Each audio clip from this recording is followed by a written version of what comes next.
মনোবীক্ষণ polyclinic, চিকিৎসার জগতে এক দশক। এখন এখানে সব বিষয়ে ডাক্তারবাবু একসাথে তলায়। ফোন করুন 7477999515 এই নম্বরে। বর্ষায় জলমগ্ন রাস্তা, নিকাশি নিয়ে ক্ষোভ স্থানীয়দের। বেলডাঙ্গার দেবপুর এলাকার ঘটনা, প্রধানকে সামনে পেয়ে ক্ষোভ উগরে দিলেন এলাকার বাসিন্দারা। আপনার আনন্দে আমাদের উদযাপন, বিয়ে হোক বা পার্টি, বহরমপুরে এবার luxury banquet hall at golden retreat. জেলায় একমাত্র পিলারলেস ব্যাঙ্কোয়েট, আছে স্পা, সালন, ক্লাব মেম্বারশিপের সুযোগও। বহরমপুর শিল্প তালুকে গোল্ডেন রিট্রিট।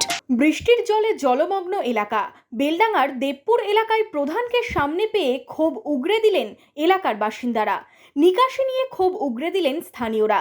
জানা গেছে, চৈতন্যপুর 1 নম্বর পঞ্চায়েতের দেবপুর এলাকায় কয়েক মাস আগে তৈরি হয়েছে হাইড্রেন। টানা বৃষ্টিতে জল জমে জলমগ্ন হয়ে গেছে রাস্তা। সেই জমা জলের ওপর দিয়েই যেতে হচ্ছে এলাকার বাসিন্দাদের। শুক্রবার দুপুরে প্রধান কুরমান আলী এলাকায় গেলে তাকে ঘিরে বিক্ষোভ দেখান এলাকার বাসিন্দারা। স্থানীয়দের সাথে বচসায় জড়িয়ে পড়েন পঞ্চায়েত প্রধানও।